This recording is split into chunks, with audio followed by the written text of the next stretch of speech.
Konnichiwa from Japan. Well, from my hotel room in Japan, but I assure you I am here in Japan.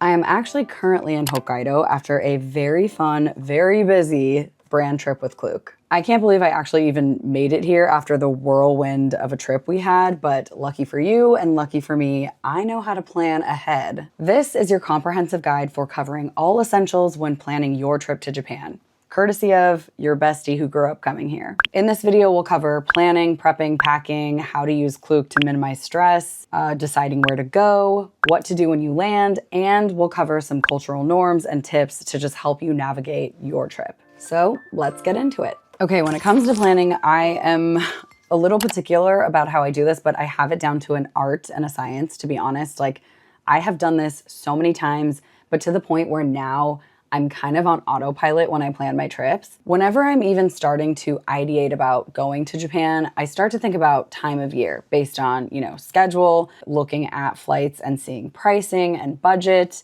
and then also where I want to stay and where I want to go. So in a weird way, these all kind of work together. It's not like I book the flight and then I book the place and then I, book the activities. For me, it's kind of like a chicken before the egg, but I don't know which one's going to come first. I usually look up flights alongside of accommodations. Once I find the first leg of the journey and like the place I want to go, that's when I start to look at flights. I go to Google Flights literally, and I start looking at like what flights are available, what's within my budget, what is most ideal. Something I actually learned very recently that I was very surprised by, I actually did it because I was curious, was that a lot of the hotels, when you book them on Klook, are significantly cheaper than booking them on any other website, including like the hotel websites. So I recently had to book last minute hotel accommodations in Osaka. I looked on booking.com. I looked on the website, the actual hotel website. And then I looked on Klook and it was much, much cheaper on Klook, which I thought was incredibly interesting. You can also use my discount code actually for a discount on hotels or Shinkansen tickets. But yeah, I was surprised to know that. I will actually go the extra step and look up on both Google and probably like a site like booking.com just to check for reviews and like cross-check reviews. Then I go to Klook to make sure they have the same hotels that have like the good reviews. And lo and behold, they're usually either the same price or cheaper, which like I don't know how that works, but I love it. That's where I start. Now, once I've booked my flights and my hotels or accommodations, I kind of like maybe put the second places on pause because I know it's so easy to book tickets, like Shinkansen tickets, for instance, through Klook. Sometimes it's good to buy point-to-point Shinkansen tickets versus JR Pass tickets. I think if you're traveling to a specific region, that can be really cost effective within the shorter window. I think you can do 7-day, 14-day, and maybe like 21-day JR passes. Once you get to the 14-day, it starts to get really pricey. So I really think that if you're going to travel within that 7-day period in a specific region, a regional JR pass might be most worth it. However, if you're just going to, Tokyo, Osaka, and let's say Kyoto, that you can probably buy point-to-point Shinkansen tickets, and I think it'd be most cost effective. However, I will say buying them again through Klook is by far the easiest thing to do. Yes, I've purchased them at the station. They are a few dollars cheaper, but for me, I like having my comfort. I like having peace of mind. I like user-friendly. To be able to use a QR code just to get yourself through the door or through the ticketing gate is amazing. When it comes to planning your trip to Japan, so deciding where to go and kind of like deciding where to stay and how to book those kinds of things, like your flights, your hotels, what areas to stay in, all of that, I think it's important to kind of decide at first, the duration in which you are traveling and also where you want to go within the duration that you're traveling. But how do you decide where to go? Everyone, when it comes to their first trip to Japan, usually goes to Tokyo Osaka and Kyoto, and maybe with like a little day trip to Nara. I do love and feel like that is appropriate. However, these places are so overcrowded right now that I just think there are so many other areas that are absolutely within reason, easy to travel to, and really worth your time at least to consider. Tokyo, in my opinion, is an absolute must. It is a massive, massive city, and there's just so much to do, so much to offer. There's a lot of awesome day trips from Tokyo that you can take as well. Some of my favorites include Kamakura, which is now also getting quite popular. Also Enoshima, Yokohama, which is kind of like a port city. There's Kawagoe. Saitama is massive, so there's lots of different cities within Saitama. Hakone, Mount Fuji. Nikko is another awesome day trip. There's so many good day trips. These are just places that I feel are really cool and fun to visit that get you a little bit out of that Tokyo city life, but are so accessible from Tokyo. Then thinking about like Kyoto, I do think Kyoto is so beautiful. It has such an impact on a lot of people. I think like it's very scenic, it's serene. Osaka is another fun big city. People tend to really love Osaka because it's a lot more laid back than Tokyo. I have, a preference for Tokyo, but that's because my family is actually from Tokyo. I think there's a lot of other places that people maybe don't consider in lieu of Kyoto, especially now that it is so crowded. Kanazawa is one of those places. There's a direct Shinkansen from Tokyo to Kanazawa. I think that's a fantastic little trip that you can take. Another one would be maybe like Okayama for a day or two. That is really easy to get to from Osaka and Kyoto. Himeji is a great day trip from Osaka. I think that's a fantastic place to visit if you want something that is probably still crowded, but not as crowded as Kyoto. And then one of my favorite places ever is Hiroshima. I think Hiroshima has so much to offer, not just in its rich history and culture. The people are so nice. But I've recently discovered, because of this brand trip that I went on, that there are so many day trips that you can take from Hiroshima that are fantastic. I also think it's worth considering maybe places like Hokkaido. I am currently in Sapporo, and then I will go to Hakodate. I'm trying to maybe do a couple day trips as well. Lots of different types of foods you can eat here, and their history is also very interesting as well. Now, in a normal situation, you're probably not booking trips like I do, which is very last minute and within a very short time frame. You likely have been thinking about a trip to Japan for a very long time, and you have lots of other things set. There are certain activities that I think are very important to book ahead of time. For instance, Ghibli Park, I believe, is one of them, the one that is in Nagano Prefecture. I think if you want a sunset time for Shibuya Sky, that's important. I've heard sometimes it can be a little bit more difficult to get tickets to Team Lab Borderless. However, I have not had any issues doing this. I've booked Shibuya Sky tickets the day before. I just didn't get the ideal time that everybody wanted.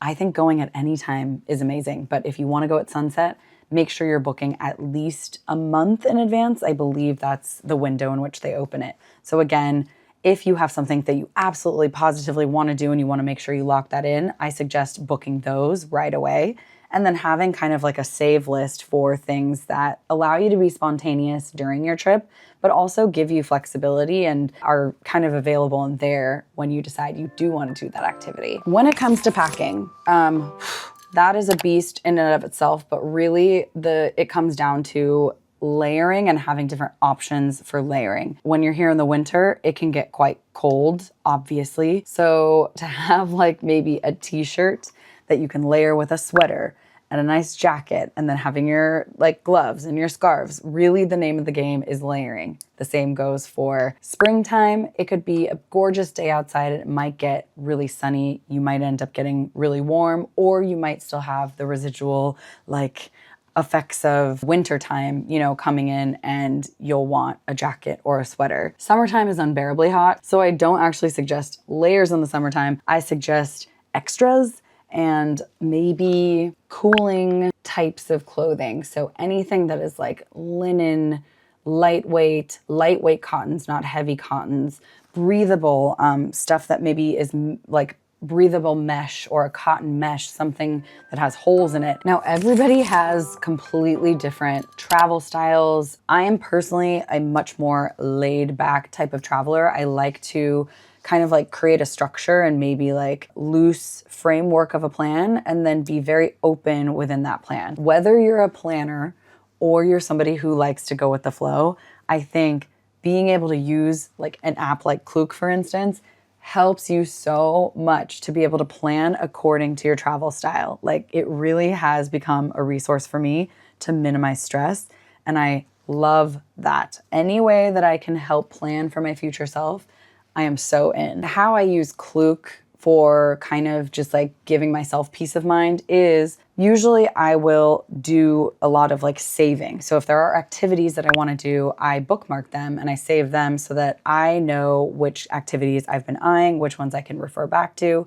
And then I keep an eye on, where they fall in the schedule and if those times are available. And then you have it all in one place. When you get to Japan, if you are kind of trying to figure out the best day to go see Fuji, for instance, sometimes Mount Fuji is not always visible depending on the weather, the time of year you're here. I think being able to bookmark a day trip to Fuji or a tour of Mount Fuji on Klook and just have it bookmarked. Then you look at the weather when you get to Japan, you can book it, within the window of time that you have. I feel like that is such a good way to be able to like plan for the best possible outcome. Okay, sorry, I actually left for the day because, I couldn't sit here in my hotel room without going out and exploring. I am in Japan after all. So where did I leave off? I think we were talking about how to mitigate stress by using the Klook app. You should do your due diligence and see which things you need to book in advance or significantly in advance. Other things that I book ahead of time, roughly 1 to 2 weeks ahead of time, would be eSIM. Yes, you can do a phone plan if that is something you want to do. By all means, go for it.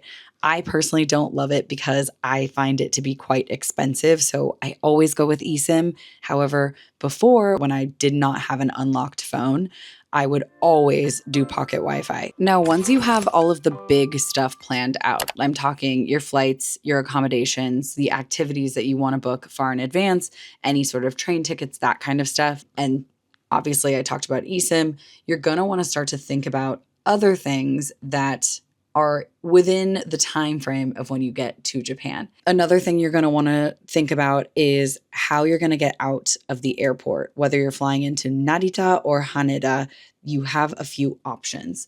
So you can get an airport limousine bus. I've personally been doing this a lot just because I don't like to deal with my bags on public transportation. And the airport limousine bus goes directly to some hotels and just some areas that are really convenient. Narita Express tickets can be bought on Klook. You can hire a private car or driver through Klook as well. So kind of thinking about what your game plan is or what your course of action is once you get there. Now, again, because I am a more laid back traveler. How many times am I going to say that? Because I am that way, I actually like to land in Japan and then figure it out after, because you can absolutely book tickets like on the spot or the day of. Another thing I do suggest is if you do have eSIM, activating it 1 to 2 days beforehand to make sure everything is all good. You can like toggle off actually using it until you get to Japan. Klook shows you how to use it. It's all like in there. It's really easy to follow. And then once you land in Japan is when you can turn it on. If you decide to pick up pocket Wi-Fi, like I said, that is something you would do at the airport. If you wanted to forward your luggage, that is something you would do at the airport. You can also activate your JR pass at the airport. You can activate it at any of the major stations actually, and choose which days you want it to be active for. Before you get on the plane, you'll also want to fill out your customs and immigration form ahead of time. You can do that on Visit Japan Web. Here's the link. And that will basically give you a QR code and just kind of expedite the process so that you can get through customs and immigration as fast as you can, depending on crowds. Let's talk about some cultural norms. I even have some notes here because I have a lot to get through and I just don't want to miss anything. The first thing you'll probably notice is how clean everything is. Like, there's no litter anywhere, but there's also like no trash cans anywhere. Don't ask me why. I don't understand it, but it's kind of normal to like carry around your trash. So if I were to drink the rest of my water. You might find a bin like by vending machines. You'll see like the recycling area, so you can toss it there. Otherwise, you might have to just like carry around your trash.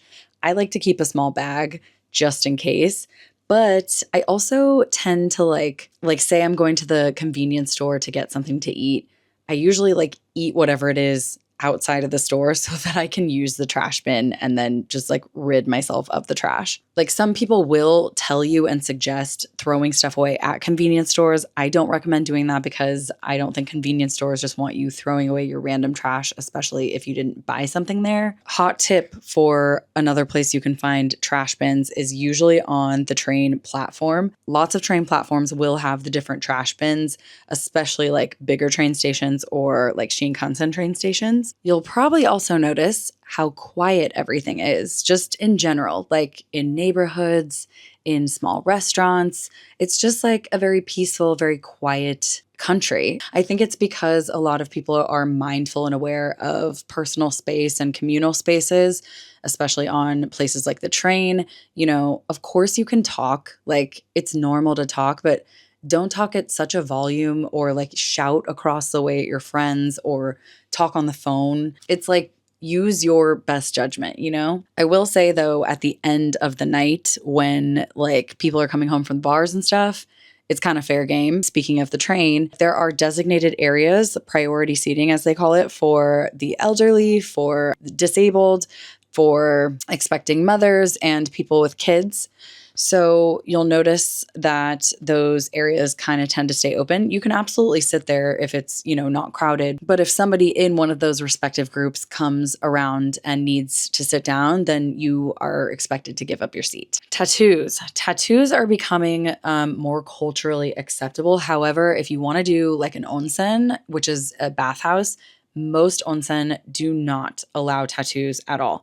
So if you want to do that, if that's something you want to do, you're going to want to make sure you find tattoo-friendly onsen. Or you can always book maybe a traditional Japanese inn that has a private onsen. That's also an option. Another thing that might be surprising is tipping etiquette. So it doesn't exist.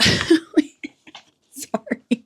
You don't have to tip. Tipping is not a cultural norm, nor is it expected at all. I would say if you felt like you had a connection or something with your cab driver, of course you can tip. It's not like they'll refuse it. Well, they might refuse it actually, but it's not like you'll offend anybody. Taking off your shoes in Japanese households is very normal. So some temples actually require you to remove your shoes, but they'll tell you ahead of time and usually give you like a bag to put your shoes in. Other times you'll have to remove your shoes would be when you're trying on clothes in the dressing room.